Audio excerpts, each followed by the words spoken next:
Self introduction പറയുന്ന സമയത്ത് നമുക്കൊരു നോർമലി ഒരു ടെംപ്ലേറ്റ് അല്ലെങ്കിൽ നമുക്കൊരു നോർമലി യൂസ് ചെയ്യാൻ പറ്റുന്ന ഒരു ഏരിയ എന്ന് പറയുന്നത്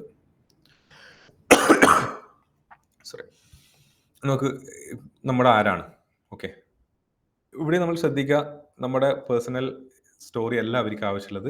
ഐ എം ആൻ അക്കൗണ്ടന്റ്, അല്ലെങ്കിൽ I M A finance manager, അല്ലെങ്കിൽ ഞാനൊരു ഫിനാൻസ് പ്രൊഫഷണൽ ആണ്, അല്ലെങ്കിൽ ബിസിനസ് അനാലിസ്റ്റ് ആണ് എന്നുള്ള രീതിയിൽ എൻ്റെ ബാക്ക്ഗ്രൗണ്ടും എൻ്റെ പേരും, അല്ലെങ്കിൽ ഞാൻ എന്തിനാണ്, ഏത് ടൈപ്പ് ജോബാണ് ഞാൻ ചെയ്യാൻ ഉദ്ദേശിക്കുന്നത് എന്നുള്ള രീതിയിലേക്കാണ് നമ്മൾ ഇതിനെ വെക്കേണ്ടത്. ഓക്കെ, നെക്സ്റ്റ് ഞാൻ എന്തൊക്കെ ഇതിൻ്റെ അകത്ത് ചെയ്തിട്ടുണ്ട്, ഇപ്പം കറൻ്റ്ലി നമ്മൾ എന്തൊക്കെയാണ് ചെയ്തുകൊണ്ടിരിക്കുന്നത്, ഇനി എന്നെ നിങ്ങൾ ഇതിലേക്ക് ഹയർ ചെയ്യുകയാണെങ്കിൽ എന്തൊക്കെ നിങ്ങൾക്ക് ബെനിഫിറ്റ് കിട്ടും, എൻ്റെ കരിയറിൻ്റെ ഗോൾ എന്താണ്.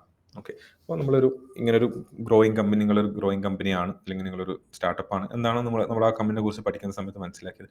അങ്ങനെ ഒരു കമ്പനിയിൽ വർക്ക് ചെയ്യാനാണ് എനിക്ക് ഇൻട്രസ്റ്റ്. കാരണം ഇപ്പോൾ സ്റ്റാർട്ടപ്പ് ആണെങ്കിൽ എനിക്ക് ഒരുപാട് പുതിയ പുതിയ കാര്യങ്ങൾ പഠിക്കാൻ പറ്റും, കുറേ കാര്യങ്ങൾ സ്വന്തമായിട്ട് എനിക്ക് എക്സിക്യൂട്ട് ചെയ്യാൻ പറ്റും.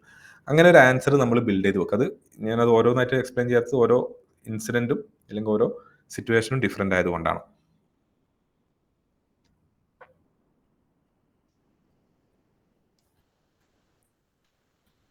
ഓക്കെ, നമുക്ക് ഫോളോ ചെയ്യാൻ പറ്റുന്ന ഒരു ഫ്രെയിം വർക്ക് ജസ്റ്റ് ഒന്ന് മെൻഷൻ ചെയ്യാണ്. നമുക്ക് ബിഹേവിയറൽ ക്വസ്റ്റ്യൻസ് വന്നു. Tell me about a time when you faced a challenge at work. നമ്മളുടെ ബിഹേവിയർ അല്ലെങ്കിൽ നമ്മളുടെ ക്യാരക്ടർ മനസ്സിലാക്കാനുള്ള ചോദ്യങ്ങൾ നമ്മളോട് ചോദിക്കുകയാണെങ്കിൽ നമ്മൾ അതിന് നോർമലി ബ്രേക്ക് ഡൗൺ ചെയ്യുന്ന മെത്തേഡ് സ്റ്റാർ എന്ന് പറയുന്ന മെത്തേഡാണ്. സിറ്റുവേഷൻ അണ്ടർസ്റ്റാൻഡ് ചെയ്യുക. നമ്മൾ ആദ്യം എന്ത് ചെയ്യണം, ഇവർക്ക് സിറ്റുവേഷൻ മനസ്സിലാക്കി കൊടുക്കണം. നമ്മൾ ഏത് സിറ്റുവേഷനെയാണ് നമ്മൾ ഹാൻഡിൽ ചെയ്യാൻ പോകുന്നത്. ഓക്കെ, അപ്പം നമ്മൾ ഓരോ കാര്യത്തിലും നമ്മളുടെ റെസ്പോൺസ് എന്താണെന്നാണ് അവർ ചോദിക്കുന്നുണ്ടാവുക. അപ്പം നമ്മൾ ഹാൻഡിൽ ചെയ്യാൻ പോകുന്ന സിറ്റുവേഷൻ നമുക്ക് അവർക്ക് മെൻഷൻ ചെയ്ത് കൊടുക്കുക. നെക്സ്റ്റ് നമ്മൾ അവിടെ എൻ്റെ റെസ്പോൺസിബിലിറ്റി, അല്ലെങ്കിൽ നമ്മൾ എന്ത് ടാസ്ക്കാണ് നമ്മൾ ഉദ്ദേശിക്കുന്നത്, നമ്മൾ എന്തൊക്കെ ഡ്യൂട്ടീസാണ് അവിടെ ചെയ്യാൻ പോകുന്നത്, ഇത് നമ്മൾ എന്താണ് അവിടെ ആക്ച്വലി ചെയ്തിട്ടുള്ളത്, ആക്ഷനിലേക്ക് വരുന്ന സമയത്ത് നമ്മൾ എന്തൊക്കെയാണ് ചെയ്തിട്ടുള്ളത്, നെക്സ്റ്റ് റിസൾട്ട്, നമ്മൾ ആ ചെയ്തതിൻ്റെ ഔട്ട്കം എന്തായിരിക്കും. ഇതൊന്നെങ്കിൽ ഇമാജിനറി ക്വസ്റ്റ്യൻ ആയിട്ടായിരിക്കാം വരാം, അല്ലെങ്കിൽ പ്രാക്ടിക്കലി നിങ്ങൾ ഫേസ് ചെയ്ത ഏരിയ ആയിരിക്കാം. അപ്പോൾ നമ്മൾ ഈ ഒരു ഫ്രെയിം വർക്കിലാണ്, നമ്മളൊരു കഥ പറയുന്നത് പോലെ ഒരുപാട് സ്റ്റോറി പറയുന്ന പോലെ പോകുന്നതിൽ നല്ലത് ഈ ഒരു ഫ്രെയിം വർക്ക് ഫോളോ ചെയ്യുകയാണെങ്കിൽ, ഒന്ന് situation, task, action, result. Star എന്ന് പറയുന്ന ഒരു പാറ്റേൺ ആണിത്. നമ്മൾ ആദ്യം പറഞ്ഞു കൊടുക്കേണ്ടത് നമ്മുടെ ഈ സിറ്റുവേഷൻ എന്താണ്, അത് നമ്മൾ മെൻഷൻ ചെയ്ത് കൊടുക്കുക. നമ്മളൊരു എക്സാമ്പിൾ വെച്ചിട്ട് മെൻഷൻ ചെയ്തിട്ടുണ്ട്. In my previous role as an accountant I was tasked with preparing a quarterly financial report for our largest client. അതായത് ടൈറ്റ് ഡെഡ് ലൈൻ ആയിരുന്നു, ലാർജസ്റ്റ് ക്ലയന്റ് ആയിരുന്നു. അതാണ് നമ്മുടെ അവിടുത്തെ മെയിൻ സിറ്റുവേഷൻ എന്ന് പറയുന്നത്.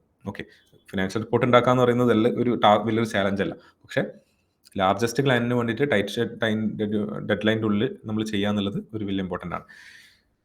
എൻ്റെ ഡ്യൂട്ടി എന്താ? My task was to ensure all financial data was accurate, compiled and submitted on time. അപ്പോൾ എൻ്റെ ഡ്യൂട്ടി എന്ന് പറയുന്നത് ഈ റിപ്പോർട്ട് നമ്മൾ പ്രോപ്പറായിട്ട് ടൈം ലൈൻ്റെ ഉള്ളിൽ ആക്യുറേറ്റ് ആയിട്ട് പ്രസൻറ്റ് ചെയ്യുക എന്നുള്ളതാണ്. എങ്ങനെയാണ് ഞാൻ ഈ ഒരു ആക്ഷൻ കംപ്ലീറ്റ് ചെയ്തത്? I coordinated with the team to cross check the data. നമ്മൾ എന്ത് ചെയ്തു? ജസ്റ്റ് ഒരു എക്സാമ്പിൾ ആണ്. നമ്മൾ അക്കൗണ്ടിങ് ടീമുമായിട്ട് ഇരുന്നു, ഓരോ ടീമുമായിട്ട് കമ്മ്യൂണിക്കേറ്റ് ചെയ്തു, ക്ലയൻറ്റുമായിട്ട് കമ്മ്യൂണിക്കേറ്റ് ചെയ്തു. ഞാൻ ഷെയർ ചെയ്യുന്ന ഡീറ്റെയിൽസ് കറക്റ്റ് ആണെന്നുള്ളത് ഞാൻ കൺഫർമേഷൻ വരുത്തി. ആസ് എ റിസൾട്ട് എന്താവും? എനിക്ക് എന്ത് ചെയ്യാൻ പറ്റും? വിത്തിൻ ഡെഡ് ലൈന് എനിക്ക് ആ റിപ്പോർട്ട് സബ്മിറ്റ് ചെയ്യാൻ പറ്റും. ഓക്കെ, അപ്പോൾ നമ്മൾ ഏതെങ്കിലും ഈ രീതിയിൽ ബിഹേവിയറൽ റിലേറ്റഡ് ക്വസ്റ്റ്യൻ ആണെങ്കിൽ നമ്മൾ സ്റ്റാർ എന്നുള്ളൊരു കൺസെപ്റ്റ് ഫ്രെയിം വർക്ക് യൂസ് ചെയ്യുകയാണെങ്കിൽ it will be better. Okay, പിന്നുള്ളത് കോമൺ ആയിട്ട് നമ്മൾ ഡൂസ് ആൻഡ് ഡോൺസ് ആണ്. ട്രിക്കി ക്വസ്റ്റ്യൻസ് ആണ്. നമ്മളെപ്പോഴും വളരെ കാമായിട്ട് വളരെ കോൺഫിഡൻ്റ് ആയിട്ട് ആൻസർ ചെയ്യാൻ ശ്രദ്ധിക്കുക. പിന്നെ ക്വസ്റ്റ്യൻസ് പ്രോപ്പറായിട്ട് മനസ്സിലാക്കിയതിന് ശേഷം മാത്രം ആൻസർ പറയാം. ക്വസ്റ്റ്യൻ മനസ്സിലായിട്ടില്ലെങ്കിൽ നമുക്ക് റിപ്പീറ്റ് ചെയ്യാൻ പറയാം, അതിൽ പ്രശ്നമില്ല. ആൾക്കാർ നമ്മൾ ചോദിച്ചൊരു ക്വസ്റ്റ്യനും ആൻസർ പറയുന്നത് വേറെ എന്തെങ്കിലും ആണെങ്കിൽ നമ്മുടെ ഒരു വാല്യുവേഷൻ അവിടെ തെറ്റും. ഓക്കെ, അപ്പോൾ എപ്പോഴും നമുക്ക് ക്വസ്റ്റ്യൻസ്, ട്രിക്കി ക്വസ്റ്റ്യൻസ് ഉണ്ടാവാം, ഇല്ലെങ്കിൽ ഈ പറയുന്ന രീതിയിലുള്ള പല പസിൽഡ് ക്വസ്റ്റ്യൻസ് ഉണ്ടാവാം. ആ സമയത്ത് നമ്മൾ ശ്രദ്ധിക്കേണ്ടത് ആ ക്വസ്റ്റ്യൻസ് നമുക്ക് കംപ്ലീറ്റ്ലി മനസ്സിലാവുന്നുണ്ട് നോക്കാം. ഇനി നമ്മൾ ഒരു പോയിന്റ് നമ്മൾ പറഞ്ഞുകൊണ്ടിരിക്കുന്നതിൻ്റെ ഇടയിൽ നമ്മൾ മെയിൻ ആയിട്ടുള്ളൊരു പോയിന്റ് നമ്മൾ വിട്ടുപോയി. ഓക്കെ, ഒരു ക്വസ്റ്റ്യൻ ചോദിച്ചു അതിന് ആൻസർ പറയുന്ന സമയത്ത് ഞാൻ പറയണമെന്ന് വിചാരിച്ചൊരു പോയിന്റ് മറന്നു പോയിട്ടുണ്ടെങ്കിൽ നമ്മൾ പിന്നീടുള്ള ഏതെങ്കിലും ഒരു ആൻസറിലേക്ക് നമ്മൾ ഈ പോയിന്റും കൂടി അവരോട് പറയാം. ഈ ഒരു മെൻഷൻ ചെയ്തുകൊണ്ട് തന്നെ നമ്മൾ എന്ത് ചെയ്യാം, ഇങ്ങനെ ഒരു ഇൻസിഡൻറ്റും കൂടി ഉണ്ട് എന്നുള്ളത് നമുക്ക് ചെയ്യാം. ഓക്കെ, ഒരു കാരണവശാലും ഇൻ്റർവ്യൂവിന് ലേറ്റ് ആയിട്ട് എത്തരുത്. പങ്ക്ച്വാലിറ്റി, കാരണം നിങ്ങളെക്കുറിച്ച് ഫസ്റ്റ് ഇംപ്രഷൻ ഉണ്ടാകുന്ന ഒരു ഏരിയ ആണ്. ആ സമയത്ത് തന്നെ നമ്മൾ ചെയ്യരുത്. ഇനി ഇൻ്റർവ്യൂവർ എന്ത് ചെയ്യരുത്? നേരത്തെ ഞാൻ പറഞ്ഞു, നമ്മൾ പറയാനുള്ള കാര്യങ്ങൾ നമ്മൾ ഓൾറെഡി പ്രിപ്പയർ ചെയ്ത് പോയിന്റഡ് ആയിട്ട് പോവുകയാണെങ്കിൽ നമുക്ക് ഒരുപാട് സംസാരിക്കേണ്ടി വരില്ല. ഓക്കെ, അപ്പോൾ നമ്മളത് വളരെ ഒരു ലിമിറ്റഡ് ആയിട്ട് നമ്മൾ സംസാരിക്കാം. ഇനി ഇൻ്റർവ്യൂവർ ഒരുപാട് സംസാരിച്ച് പോവുകയാണെങ്കിൽ നമുക്ക് ഒന്ന് ഇൻ്റർഫിയർ ചെയ്യാൻ പറ്റും. ഓക്കെ, കാരണം നമ്മളെ സ്കില്ല് പറയുന്ന, ഇപ്പോൾ ഒരു പാനൽ ഇൻ്റർവ്യൂ ഒക്കെ ആണെങ്കിലും അവിടെയും ഈ പറയുന്ന പൊളിറ്റിക്സും കാര്യങ്ങളൊക്കെ ഉണ്ടാവും. ആ ഇൻ്റർവ്യൂവർക്കും ചിലപ്പോൾ അവരുടെ ബോസിൻ്റെ മുന്നിൽ പ്രൂവ് ചെയ്യേണ്ടി വരും അയാൾ ബെറ്റർ ആണെന്നുള്ളത്. ഓക്കെ. അപ്പോൾ അങ്ങനത്തെ സിനാരിയോസ് വരുന്ന സമയത്ത് അയാൾ ഒരുപാട് സംസാരിക്കുന്നുണ്ടോ, അയാളുടെ സ്കിൽ ചിലപ്പോൾ അയാളെ നമ്മൾ ഇന്റർവ്യൂ ചെയ്യുന്ന പോലെ ആയിരിക്കും നമുക്ക് ഫീൽ ചെയ്യുന്നുണ്ടാവും. അപ്പോൾ അവിടെ നമ്മൾ വളരെ പൊളൈറ്റ് ആയിട്ട് നമുക്ക് എന്ത് ചെയ്യാൻ പറ്റണം, റീഡയറക്റ്റ് ചെയ്യാൻ പറ്റണം. സാലറി എക്സ്പെക്ടേഷൻ നമ്മൾ നേരത്തെ പറഞ്ഞിട്ടുണ്ടായിരുന്നു, പ്രോപ്പർ റിസർച്ച് ചെയ്തിട്ട് മാത്രം പറയാം. നമുക്ക് ലാസ്റ്റ് റോൺ സാലറി നമുക്ക് ഓൾറെഡി അവൈലബിൾ ആയിരിക്കും. അപ്പോൾ നമ്മൾ അതിന് കറസ്പോണ്ടിങ് ആയിട്ടുള്ളത് നമ്മൾ എപ്പോഴും പറയാൻ ശ്രദ്ധിക്കാം. ഓക്കെ. ഇനി നമ്മൾ വളരെ കാഷ്വലായിട്ട് ഇന്റർവ്യൂസിന് അറ്റൻഡ് ചെയ്യാതിരിക്കുക. ഈവൻ ഇന്റർവ്യൂവർ ഓവർ കാഷ്വൽ ആയിട്ടാണ് നമ്മളോട് പെരുമാറുന്നുണ്ടെങ്കിലും നമ്മൾ അതിൻ്റെ പ്രൊഫഷണൽ സിസ്റ്റം തന്നെ മെയിൻറ്റെയിൻ ചെയ്യാൻ ശ്രദ്ധിക്കുക. ഇനി എക്സ്പീരിയൻസ് കാര്യങ്ങളൊക്കെ നമുക്ക് ഇമ്പോർട്ടൻ്റ് ആണ്.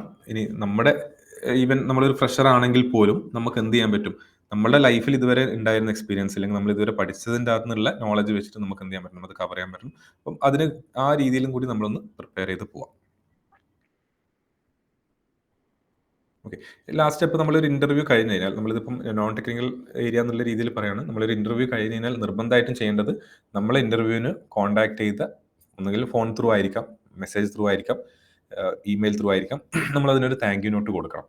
ഇങ്ങനെ ഒരു ഇന്റർവ്യൂവിന് അറ്റൻഡ് ചെയ്യാൻ ചാൻസ് തന്നതിന് നമ്മൾ ഇതാണ് എൻ്റെ ഈ ജോബ് കിട്ടുന്നുള്ളതാണ് എൻ്റെ കോൺഫിഡൻസ് എന്നൊക്കെയുള്ള രീതിയിൽ നമ്മളൊരു കമ്മ്യൂണിക്കേഷൻ നമ്മളെ സൈഡിൽ നിന്ന് സ്റ്റാർട്ട് ചെയ്ത് വെക്കുന്നത് എപ്പോഴും ബെറ്ററാണ്.